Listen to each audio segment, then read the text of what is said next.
The oppressive July heat hit Broderick Brody Harlow like a physical force as he stepped off the military transport at Fort Benning. After 3 grueling tours with the Army Rangers in some of the most hostile territories in the Middle East, he was finally home. His duffel bag felt light compared to the weight of everything he'd seen and done over the past 4 years. Brody checked his phone for the first time since landing on U.S. soil. He expected a message from Melanie, his wife of 12 years, confirming she was on her way to pick him up. Instead, his stomach dropped as he read, "Don't bother coming. The locks are changed. The kids don't want you. It's over."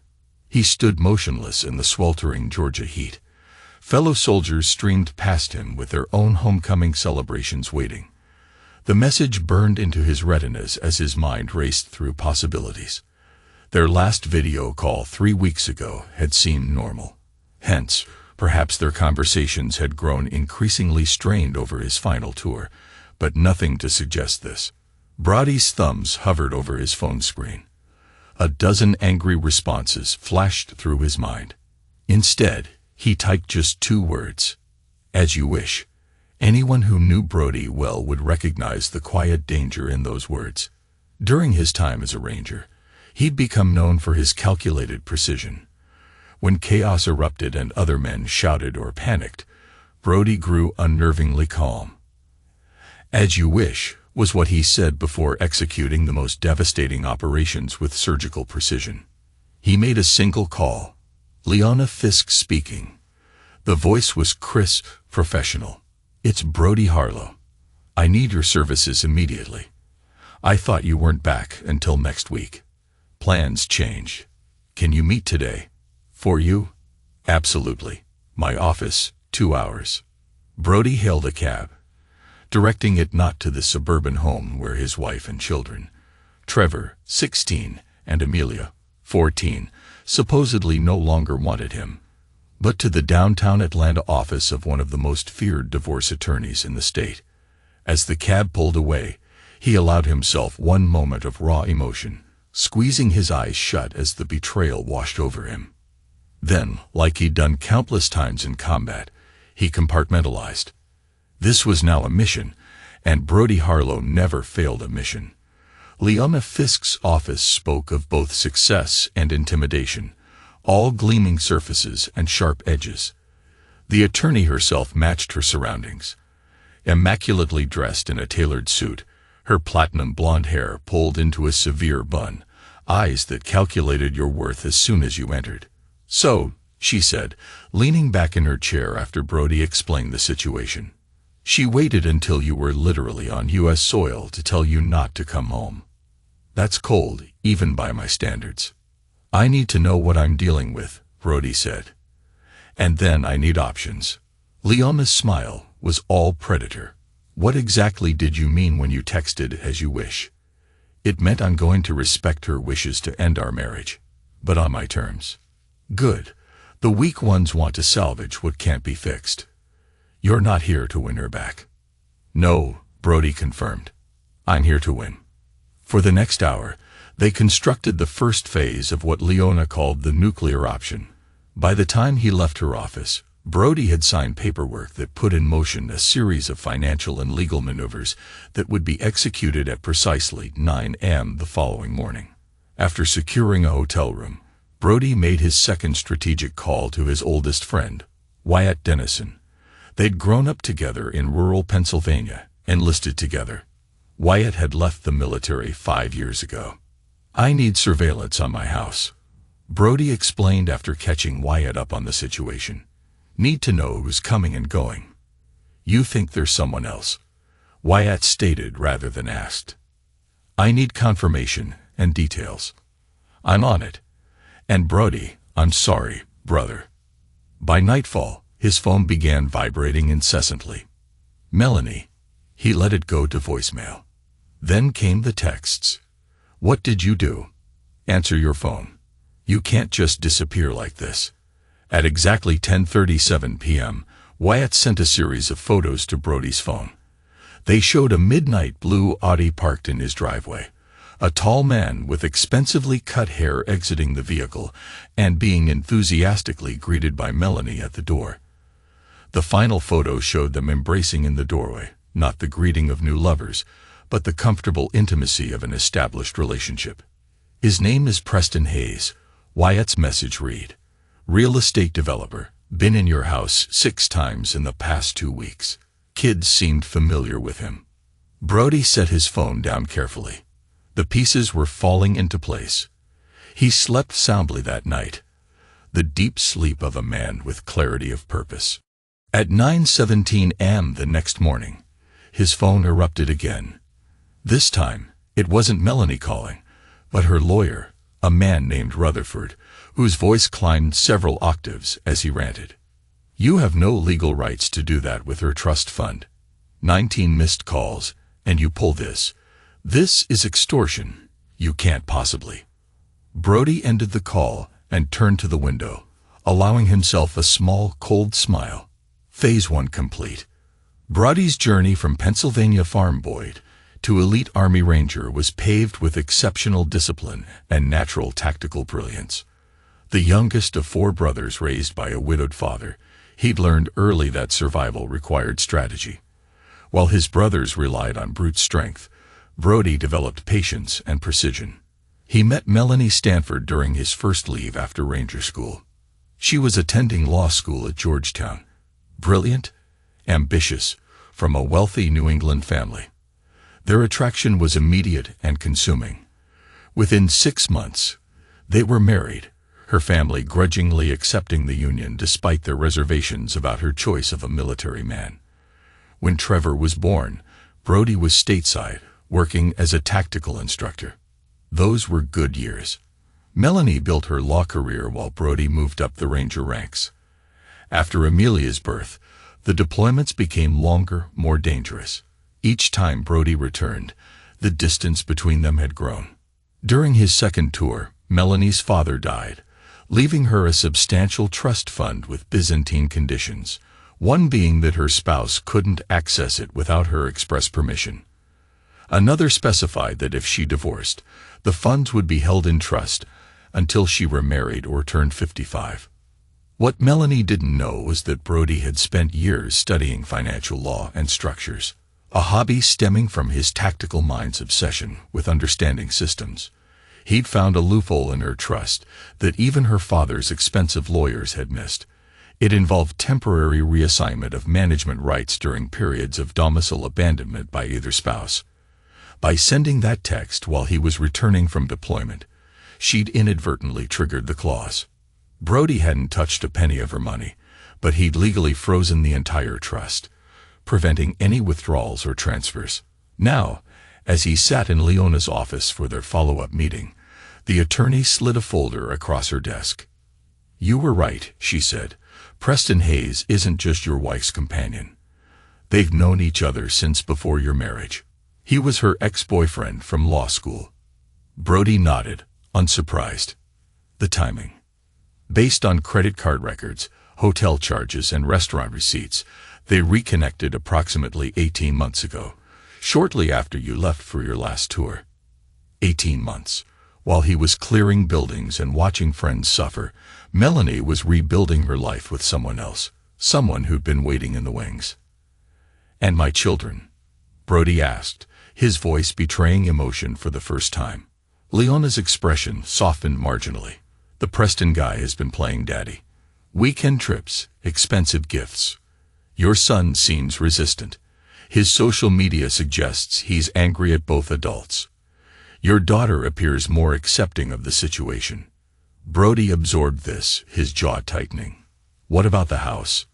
Has she taken out any new mortgages or loans?" "No, but there's something interesting about the property next door to yours. It was purchased by one of Preston Hayes' shell companies 6 months ago. The timing suggests they might be planning to combine the properties." The pieces clicked together in Brody's mind. Not just an affair, but a complete replacement. Hayes was literally moving in next door, preparing to absorb not just Brody's family, but his physical space as well. "They're efficient," Brody remarked coldly. "Most affairs are impulsive. This one was planned." Leona agreed. The good news is they've made mistakes. Big ones. Such as, Hayes transferred $200,000 to Melanie 3 months ago, which she used to redecorate your house. That's marital property she altered using funds from her paramour. Also, she's been paying household expenses from your joint account while maintaining this relationship. Brody nodded. That's good, but not enough. I need you to find me something that will give me leverage regarding the children. Leona raised an eyebrow. The courts typically favor mothers. The courts favor stability and safety, Brody corrected. Find me something that proves she can provide neither. As he left Leona's office, Brody's phone buzzed with a text from Wyatt. Got something big. Meet me at the usual place. The usual place was a small diner on the outskirts of Atlanta where they'd often met during leaves. As Brody entered, he spotted Wyatt in a back booth, his posture still military straight despite his civilian clothes. How bad? Brody asked, sliding into the booth. Depends on your definition, Wyatt replied, pushing a small flash drive across the table. Your wife and her boyfriend have been plotting more than just playing house. They're planning to relocate to Costa Rica. There are property purchases, school inquiries for the kids, everything. When? Next month, right after school starts. The kids don't know yet. Brody pocketed the flash drive. How did you get this? Wyatt's smile was grim. Let's just say Mr. Hayes needs better cybersecurity for his cloud accounts. Brody nodded, processing this information. His family wasn't just moving on without him. They were planning to disappear to another country. The coldness inside him crystallized into something harder. I need one more thing, Brody said. Access to our home. Not to confront them. Just to retrieve something that belongs to me. When? Tonight. They're attending a charity gala downtown. The kids will be at Hayes Lake House with his housekeeper. Wyatt studied his friend's face. Brody, whatever you're planning is necessary. Brody finished for him. Are you with me or not? Their eyes locked in silent communication, the kind forged in combat. Always, Wyatt finally said, but remember who you are. Brody's smile didn't reach his eyes. That's exactly what I'm counting on them forgetting. The house looked exactly as Brody remembered it from the outside. A spacious colonial in an exclusive suburb. Inside, however, everything had changed. Gone were the comfortable leather couches he'd selected, replaced by sleek modern furniture in cool grays and blues. Family photos had been removed. The walls now adorned with abstract art. It was as if Melanie had attempted to erase any evidence of their life together. Brody moved silently through the transformed space, cataloging the changes with detached precision. In the home office, he found what he was looking for, a hidden wall safe behind a painting. The combination was Trevor's birthday, just as he'd left it. Inside was a small fireproof box containing his grandfather's medals from World War II, documents from his military career, and a sealed envelope. He took only the envelope, leaving the rest untouched. As he turned to leave, he noticed something on Melanie's desk, architectural plans. He photographed them carefully, detailed renderings for connecting their property with the house next door, creating one massive estate. The plans were dated 14 months ago, 4 months into his last deployment. Before leaving, Brody made one last stop at his children's rooms. Trevor's remained much as he remembered. Sports trophies, gaming posters, organized chaos. On his desk was a framed photo that made Brody pause. Himself and Trevor on a fishing trip 3 years ago, both smiling widely. It was the only photo of Brody remaining visible in the entire house. Amelia's room had transformed completely, now decorated in sophisticated purples and silvers that made it look more like a college student's apartment than a 14-year-old's bedroom. On her bulletin board, Brody spotted concert tickets, school awards, and a photo of Amelia, Melanie, and Preston at what appeared to be a ski resort. They looked like a perfect family unit. He left as silently as he'd entered, the house keys he'd used, keys that supposedly no longer worked, placed deliberately on the kitchen counter where Melanie would find them. The next morning, Brody met with Harris Bentley, a former intelligence officer turned private investigator whom Wyatt had recommended. "I need everything on Preston Hayes," Brody explained. "Not just the surface level. I need to know what he's hiding." Harris, a slight man with penetrating eyes, nodded. "Everyone's hiding something. How deep do you want me to go?" "All the way." While Harris conducted his investigation, Brody executed the next phase of his plan. He contacted Trevor's lacrosse coach, arranging to accidentally run into his son after practice. When Trevor emerged from the field house, he stopped cold at the sight of his father.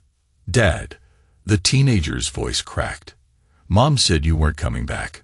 "I'm here, son," Brody said simply. Trevor's face cycled through shock, confusion, and anger. "Where have you been? It's been 4 days since you landed. I needed to get some things in order first. Your mother made it clear I wasn't welcome at home." Trevor looked away. "She said you abandoned us. That you chose the Rangers over us. Is that why you didn't want to see me?" "I never said that." Trevor's head snapped up. "She told us you wanted a clean break. No messy goodbyes." Brody kept his expression neutral despite the surge of anger. "I see. Are you and Mom getting divorced?" "It seems that way." Trevor kicked at the ground. "Because of Preston?" "Partly. I can't stand him," Trevor muttered. "He acts like he's doing us all this big favor. Amelia buys it, but I don't." They talked for 30 minutes, Brody careful not to disparage Melanie, while still establishing that many of Trevor's assumptions were based on lies. When Melanie's SUV pulled into the parking lot, Brody stood. "I have to go. But Trevor, whatever happens between your mother and me, I'm still your father. That doesn't change." As Brody walked away, Trevor called after him. "Dad, are you just going to let him take everything?" Brody turned, his expression unreadable.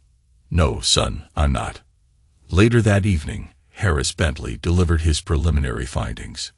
Preston Hayes is legitimate on paper, successful developments, clean record, respected in the community. But there are inconsistencies, such as 3 former business partners who suddenly sold their shares for pennies on the dollar, and a building inspector who changed career paths after approving one of Hayes' controversial properties. And most interestingly, a pattern of targeting wealthy, married women as investors while their husbands are otherwise occupied. Brody leaned forward. "Explain." "He courts women whose husbands are frequently absent. Military, international business, politics. Becomes their friend, confidant, then business advisor. Eventually, the husband is gone permanently. Divorce, usually, and Hayes remains with access to the family's wealth through the woman. And the move to Costa Rica." Harris' expression darkened. "That's where it gets concerning. Hayes has property there, yes, but he also has connections to less savory enterprises. The area where he's purchased land is known for being a haven for those looking to disappear from financial or legal obligations. He's planning to isolate her," Brody concluded. "Get her away from family, friends, familiar legal systems. Possibly. The timeline is aggressive. Property transfer for your house is already in motion, scheduled to close in 3 weeks." Brody nodded. "That's why she needed the divorce finalized quickly.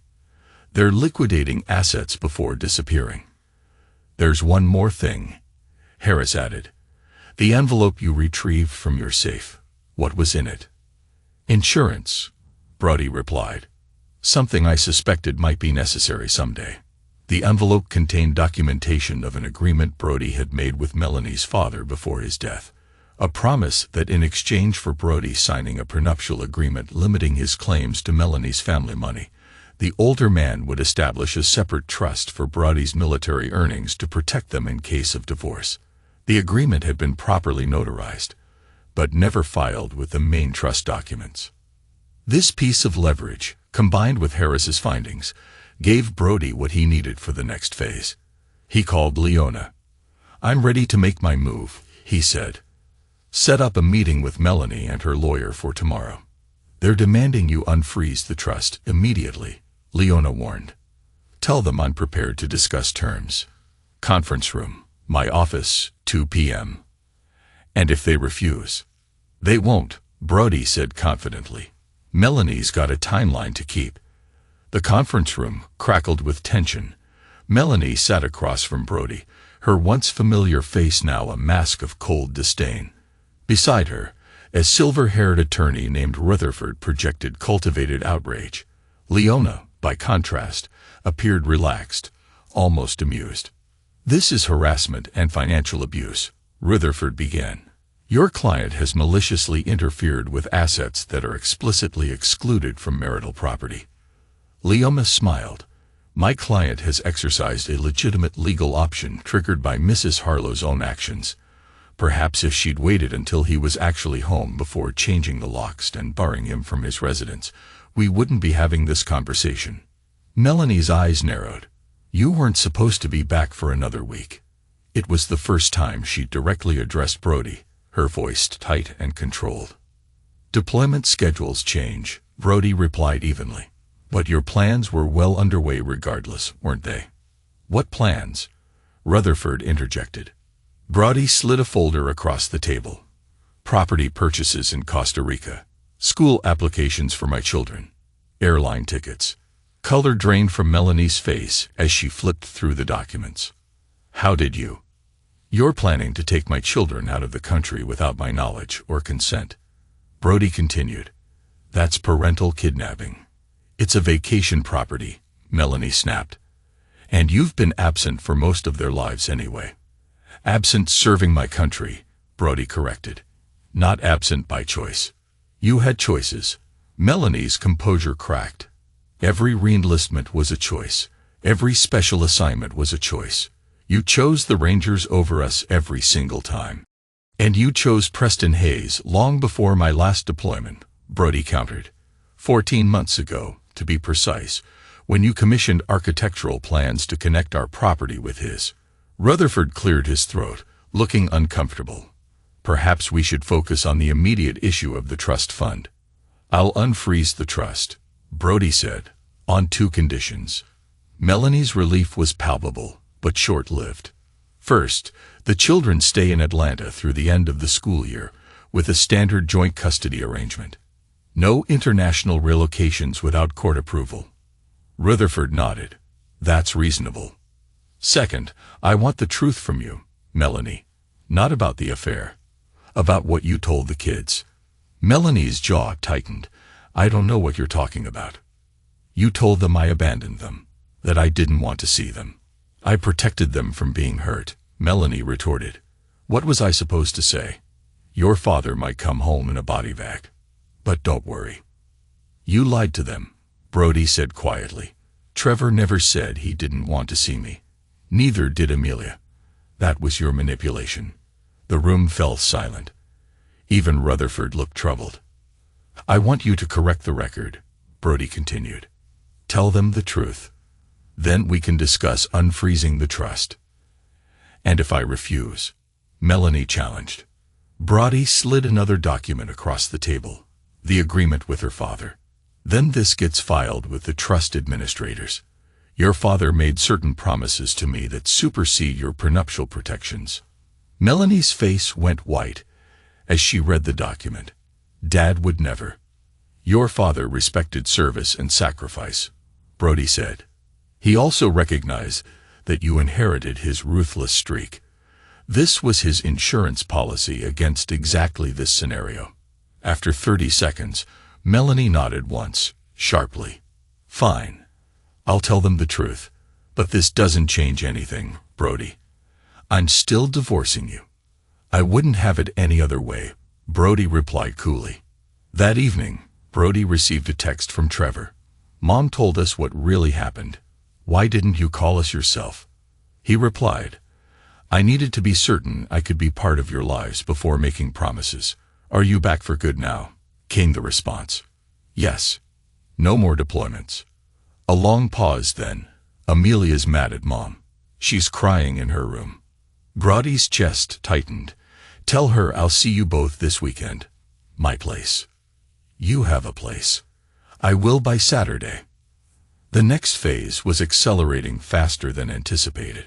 Brody needed to secure a residence and establish stability quickly.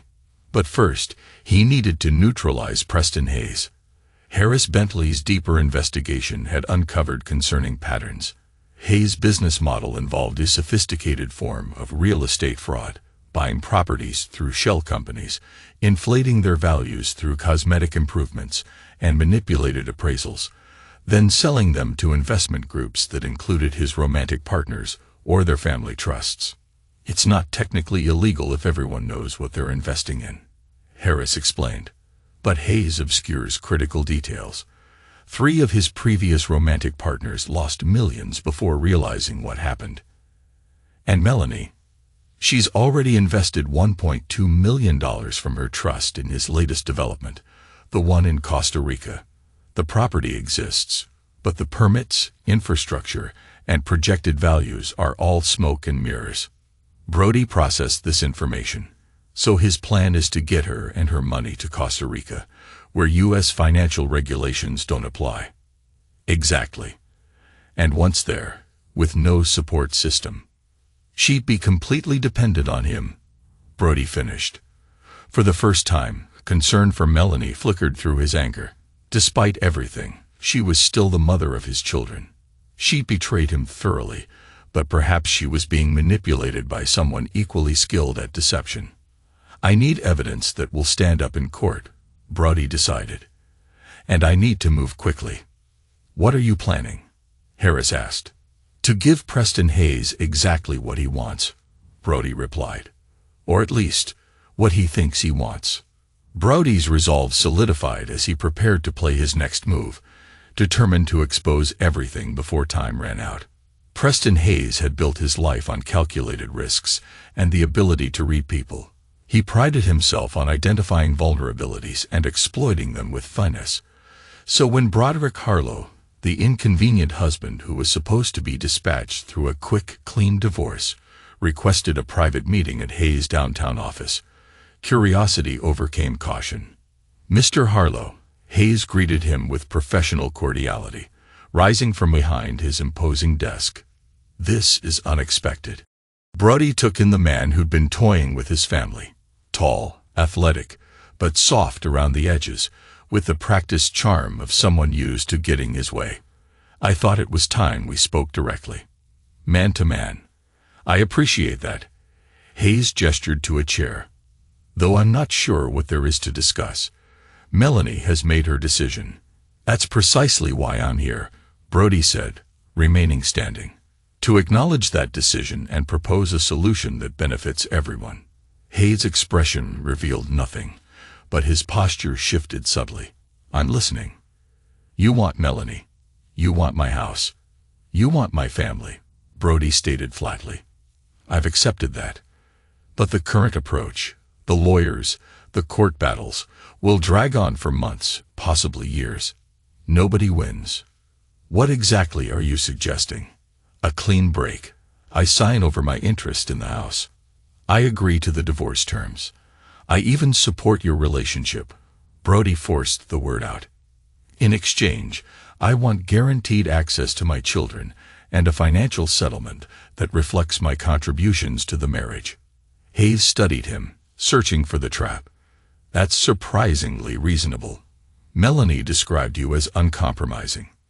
Military service teaches you to recognize unwinnable battles, Brody replied, and to strategically reposition.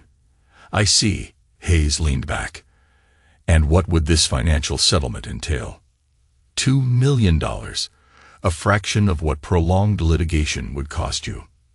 You seem very confident about what litigation would cost me, Hayes noted. Brody shrugged.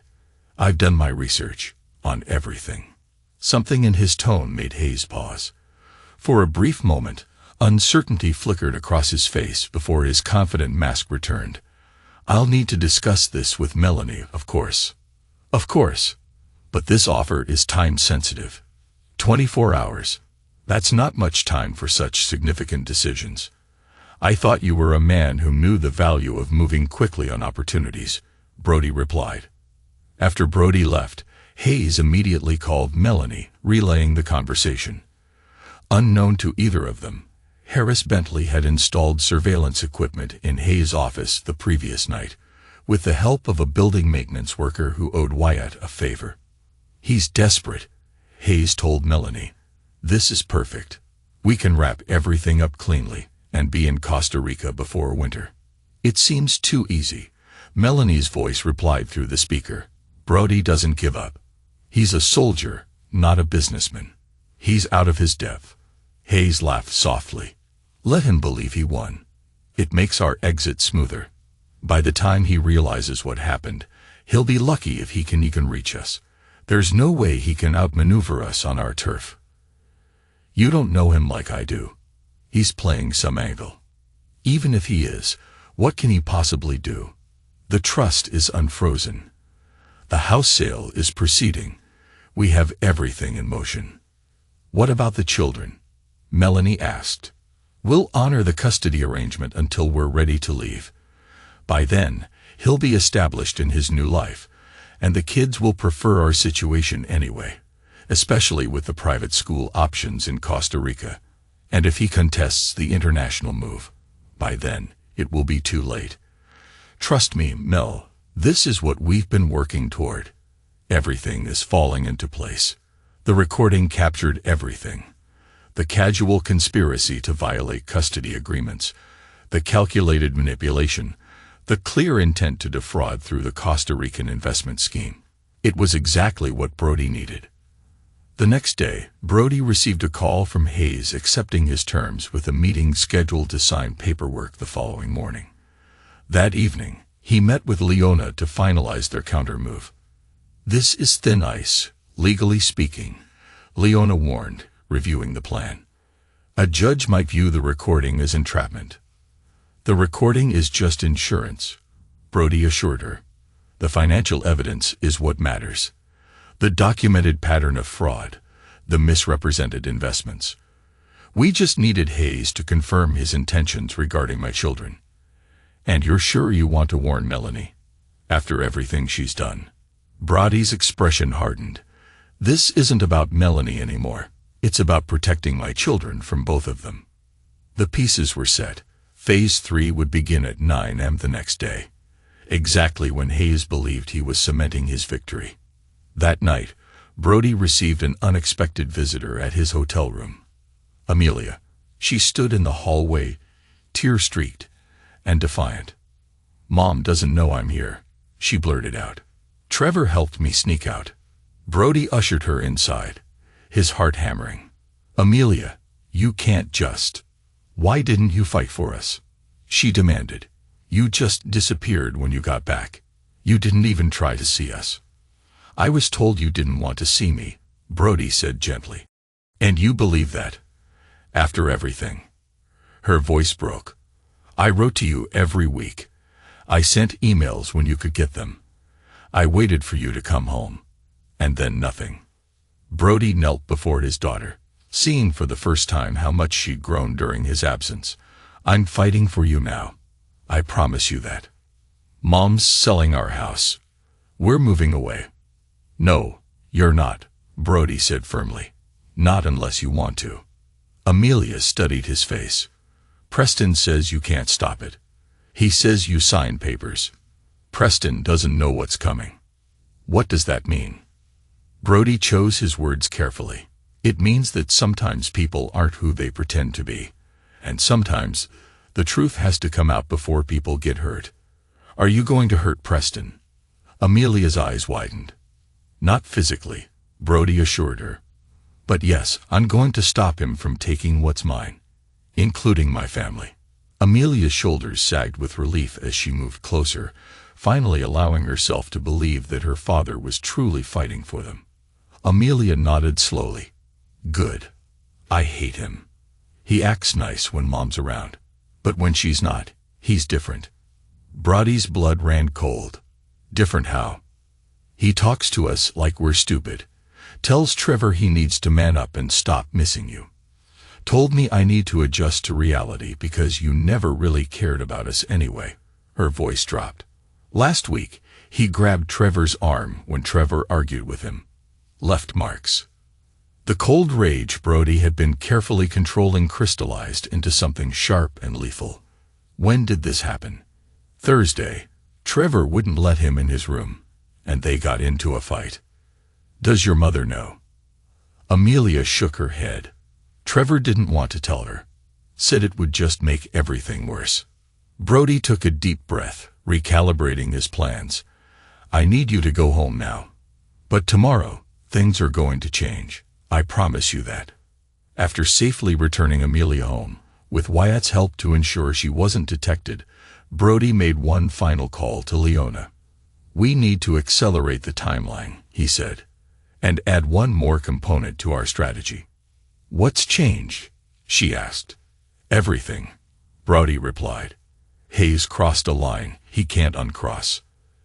The Hayes Development Group offices occupied the 27th floor of Atlanta's premier business tower. All glass, chrome, and calculated intimidation.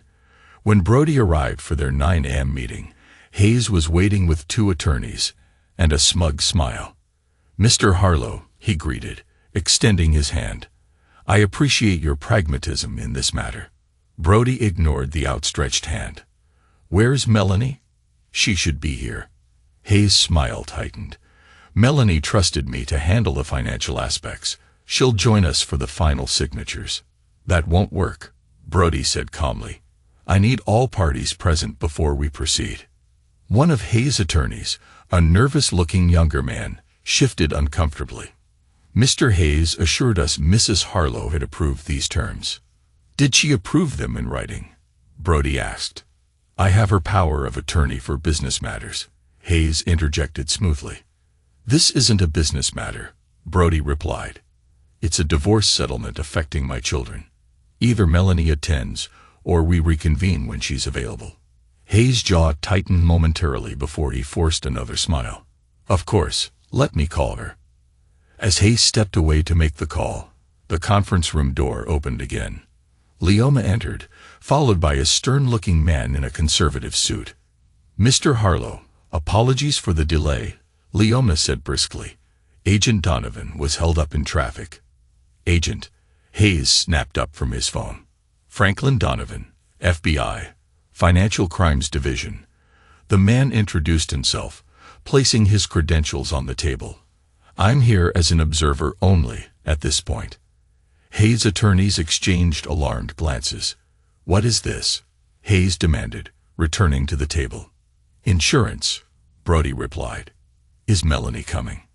She'll be here in 20 minutes, Hayes said, his confident demeanor now visibly strained. Brody took a seat at the table, the tension in the room growing palpable as everyone waited for what came next. Perhaps we should delay until... Perfect timing, Brody interrupted. That gives us just enough time to review some additional documents I brought. Leona distributed folders to everyone present. These materials document a pattern of securities fraud, wire fraud, and conspiracy spanning 7 years and 3 states. Hayes laughed, but it sounded hollow. This is absurd. A transparent attempt at extortion. No extortion, Brody said calmly. Just facts. You've defrauded previous romantic partners through manipulated real estate investments. You're attempting the same with my wife and her trust fund. And most recently, you physically assaulted my 16-year-old son. Hayes' face drained of color. That's a lie. I never. We have photographs of the bruises. Brody cut him off. And witness statements. The conference room door opened again as Melanie arrived, looking confused and increasingly alarmed as she absorbed the scene. What's happening? She demanded. Preston, why is there an FBI agent here? Mrs. Harlow. Agent Donovan acknowledged her. Please, join us. We were just discussing your investment in the Costa Rica development. My investment. Melanie looked to Hayes. What investment? The $1.2 million transfer you authorized 3 weeks ago, Brody supplied. For the Villa Paraiso development. Melanie froze. That wasn't an investment. That was a property purchase, our retirement home. There is no retirement home, Brody said gently. The development exists only on paper. The property you think you purchased is an undeveloped parcel of land worth less than $100,000. That's not possible. Preston showed me the plans, the photos, renderings, and stock photos. Leoma interjected, sliding additional documents toward Melanie. Here are the actual property records, permits or lack thereof, and banking transfers showing where your money actually went. Melanie sank into a chair, staring at the evidence. Preston, tell me this isn't true. Hayes' mask of confidence cracked completely. Melanie, this is a misunderstanding. The development is in the early stages. The development doesn't exist, Agent Donovan stated flatly. We've been investigating Mr. Hayes for 18 months. Your husband's evidence has simply accelerated our timeline. Melanie's head snapped up. You knew about this, she asked Brody. I suspected something was wrong when I saw the Costa Rica plans, Brody replied. The investigation confirmed it. So this whole meeting was a trap, Hayes spat. Your husband set us both up. No, Brody corrected. Just you. Melanie is as much a victim of your fraud as your previous partners were. Hayes' attorneys were already gathering their belongings, mumbling about needing to consult with their firm partners. And what about Trevor? Melanie asked, her voice barely audible. What did you mean about assault?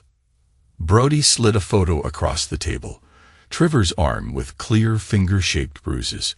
Thursday night, when Trevor refused to let him into his room. Melanie stared at the photo, then at Hayes, horror dawning on her face. You hurt my son. He was being disrespectful. I barely grabbed him, Hayes protested. The slap echoed in the conference room as Melanie's palm connected with Hayes' face. You lying fool. You promised me you would never. Mrs. Harlow, Agent Donovan interjected, I suggest we continue this discussion at our office. We'll need formal statements from both you and your son. What followed was a blur of activity. Hayes was escorted out by 2 additional FBI agents who had been waiting outside. Melanie, shell-shocked, agreed to cooperate fully with the investigation. When the room finally cleared, only Brody, Leoma, and Melanie remained. Why? Melanie asked, looking at Brody. After what I did to you, why would you protect me from him? I didn't do it for you, Brody replied. I did it for Trevor and Amelia. They've been through enough. Melanie nodded slowly, tears welling. What happens now? Now, Brody said, standing, you tell the children the complete truth about everything. Then we'll discuss next steps. As he walked out, Leona following, Melanie called after him. Did you ever love me at all? Or was I just part of some mission plan? Brody paused at the doorway. I love you enough to let you go when I thought that's what you wanted. And I love you enough to stop you when I realized you were being manipulated into something dangerous. But not enough to forgive me, Melanie said quietly. No, Brody agreed. Not enough for that. 3 weeks later, the legal landscape had transformed entirely. Preston Hayes faced multiple federal charges for fraud and financial crimes. His assets were frozen, his reputation shattered. The FBI investigation had expanded to include 6 additional victims across 3 states. Melanie had moved out of the family home into a modest apartment, the grand house now sitting empty as the legal complexities unraveled. The trust fund had been rescued, most of it, at least, through rapid legal intervention. The Costa Rican property scheme had collapsed entirely. Brody, meanwhile, had purchased a comfortable 4-bedroom house 15 minutes from the children's school. He'd accepted a position as a security consultant for a major corporation, providing the stability his family needed while utilizing his military skills. The custody arrangement had been settled without court intervention. The children would split their time equally between both parents, with holidays alternating. Trevor had already claimed the largest bedroom in Brody's new house as mostly mine, while Amelia was still navigating her complicated feelings about both parents. On a crisp fall Saturday, Brody sat on his back deck, watching Trevor practice lacrosse moves in the yard. Amelia was inside, ostensibly reading, but actually monitoring the conversation through the open window. a fact both Brody and Trevor silently acknowledge. Mom says she's sorry, Trevor offered hesitantly, glancing at his father. Trevor said abruptly, pausing with the lacrosse stick, like 100 times a day. It's getting annoying. She has a lot to be sorry for, Brody replied carefully. Are you ever going to forgive her? Trevor asked. Brody considered the question. Forgiveness isn't simple, Trevor. I can work with her as your mother, without forgiving what she did to our marriage. That seems harsh. Maybe, but some things can't be undone. Trevor twirled the stick thoughtfully. She said she got caught up in Preston's lifestyle. The money, the connections, said she felt important again. And did she feel unimportant with me? Brody asked, genuinely curious. She said when you were deployed, she felt like she was just waiting all the time, and that scared her. Brody nodded slowly. It wasn't a justification, but it was an explanation he could understand. Fear made people do desperate things. He'd seen it countless times in combat zones. What about Preston? Trevor asked. Do you feel bad about what happened to him? No, Brody said honestly. He hurt you. He tried to steal our family. He deserves what's coming. Mom says he might go to prison for a long time. That's the usual consequence for fraud and assault. Trevor was quiet for a moment. I wanted to tell you about the arm thing, but I thought you wouldn't care anymore. The words hit Brody like physical blows. Trevor, look at me. There is nothing in this world that would make me not care about you or your sister. I will always protect you, always fight for you. Do you understand? Trevor nodded, blinking rapidly. Yeah, I get it now. From inside, Amelia called, Dad, Mom's here. Melanie stood awkwardly in the living room, dressed more simply than Brody had seen her in years.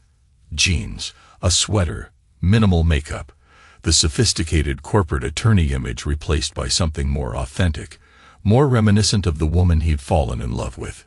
I need to speak with your father alone, she told the children. Why don't you get your things for the weekend? When they were alone, Melanie looked around the house. Warm, comfortable, already showing signs of becoming a real home. You've done well here. The kids seem comfortable, Brody acknowledged. They're happier than they've been in months, Melanie admitted. Trevor's grades are improving. Amelia's actually talking to me again. She paused. I owe you an apology, a real one, not just the legal maneuvering. You don't owe me anything, Melanie. I do. I let my insecurities and fears drive me into the arms of a predator. I betrayed our vows, lied to our children, and tried to erase you from our lives. Her voice cracked. And despite all that, you saved me. I saved our children, Brody corrected. You were collateral. Melanie flinched, but nodded. Fair enough. But I am grateful and remorseful, more than I can express. Brody studied the woman he'd once built his life around. The anger that had fueled him these past weeks had burned down to embers, leaving only the clarity of truth between them. In its place was something colder, more permanent, not hatred, but a fundamental severing. I accept your apology, he said finally. For the children's sake, we'll build a workable co-parenting relationship, but that's all it can be. I understand, Melanie whispered. I didn't come here expecting reconciliation. I needed you to know that I recognize what I threw away, and I'll regret it for the rest of my life. Before Brody could respond, the children returned with their weekend bags. The moment passed, the confession acknowledged but not absolved. Later that night, after dinner and board games, both children asleep in their new rooms, Brody sat on his deck with a glass of whiskey. His phone buzzed with a text from Wyatt. How'd it go with Melanie? As expected, Brody replied. Apologies, regrets, the usual. And you're still holding the line. Some betrayals can't be undone, Brody wrote back.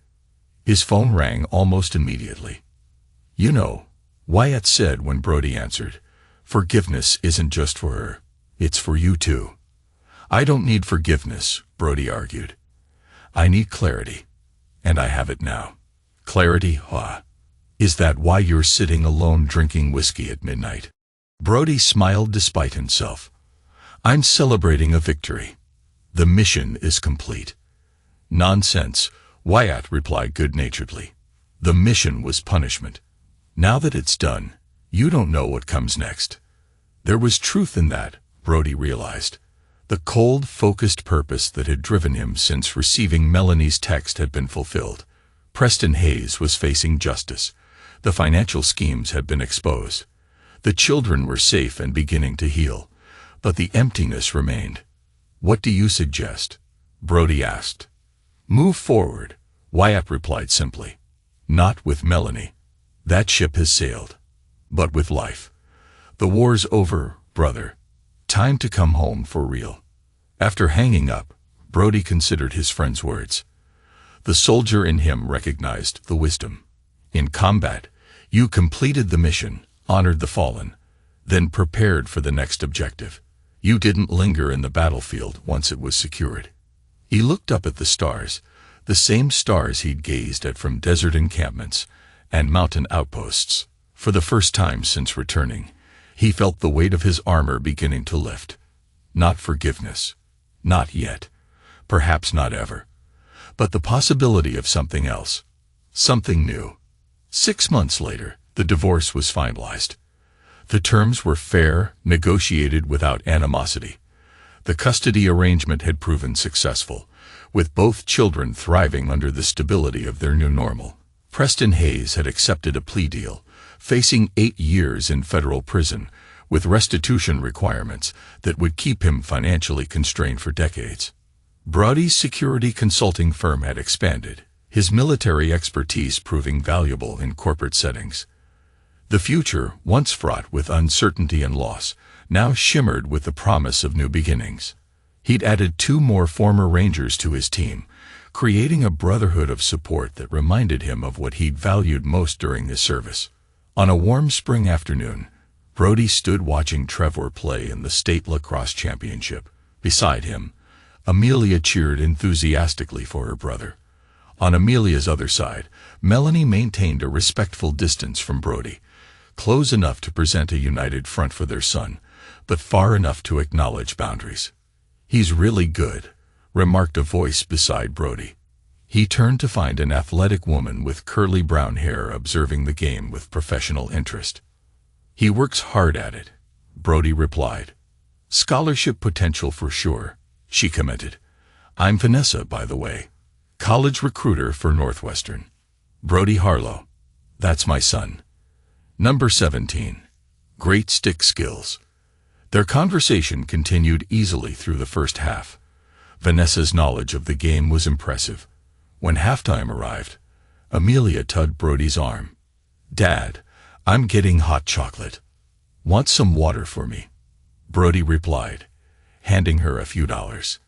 Ms. Harlow, Vanessa asked, gesturing to Melanie. Can I get you anything? Melanie looked startled at being addressed. Oh no, thank you. And it's Stanford now. I've gone back to my maiden name. Mom, come help me carry everything, Amelia suggested, a transparent attempt to give her father space with the attractive recruiter. As they walked away, Vanessa smiled. Smart kid. Not subtle, but smart. Brody chuckled. They both think I need to get back out there, as Trevor puts it. And do you need to get back out there? The question was direct, her interest clear. 6 months ago, Brody wouldn't have recognized the opportunity, much less considered taking it. Now, he found himself actually contemplating the possibility. I might, he admitted. Eventually, Vanessa nodded, respecting the measured response. Well, when eventually arrives, maybe we could get coffee. Talk about your son's lacrosse future, among other things. She handed him a business card, their fingers brushing briefly. I'm in town until Sunday. The game resumed before Brody could respond, but something had shifted. A door cracking open to possibilities he hadn't allowed himself to consider. After Trevor's team won in a nail-biting finish, the celebration spilled into an early dinner at the teenager's favorite restaurant. Melanie begged off, citing work commitments, leaving Brody alone with the children. "Who was that woman you were talking to?" Trevor asked between bites of burger. "A college recruiter," Brody replied, "from Northwestern. She was very impressed with your play." "Dad," Trevor rolled his eyes. "She gave you her number." "I saw." "For recruitment purposes," Brody maintained, though his slight smile betrayed him. "You should call her," Amelia declared. "She was pretty, and she knew about lacrosse, so she's smart too." "I'll consider it," Brody conceded. The children exchanged conspiratorial grins, laughter warming the table as Brody looked at them, hope kindling in his chest for the first time in a long while. Later that night, after dropping the kids at Melanie's apartment, Brody returned to his empty house. He placed Vanessa's card on his desk, not yet ready to act, but no longer automatically rejecting the possibility. His phone buzzed with a text from Melanie. "Trevor can't stop talking about the Northwestern recruiter. Said she might be the one for you. Just a friendly heads up that our son is planning your wedding." Despite himself, Brody laughed. "Thanks for the warning," he texted back. "I'll manage expectations." "You deserve happiness, Brody," came Melanie's unexpected reply. "I mean that sincerely." He stared at the message, unsure how to respond. Finally, he simply wrote, "So do the kids. Thank you for today." It wasn't forgiveness, it wasn't reconciliation, but it was acknowledgement that they had moved beyond the battlefield into whatever came next, separate paths, but linked eternally through the children they both loved. The following morning, Brody woke early for his weekend run. As he laced his shoes, he glanced at Vanessa's business card still sitting on his desk. After a moment's consideration, he picked it up and tucked it into his wallet. The war was over. He had protected what mattered most.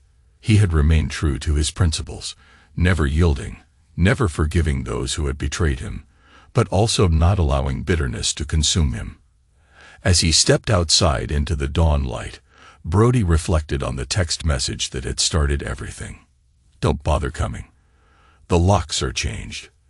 The kids don't want you. It's over." His reply had been simple.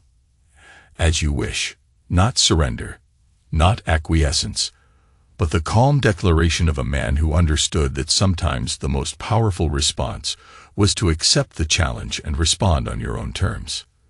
The battle had been fought, decisively won, and now, for the first time in years, Broderick Harlow was truly home.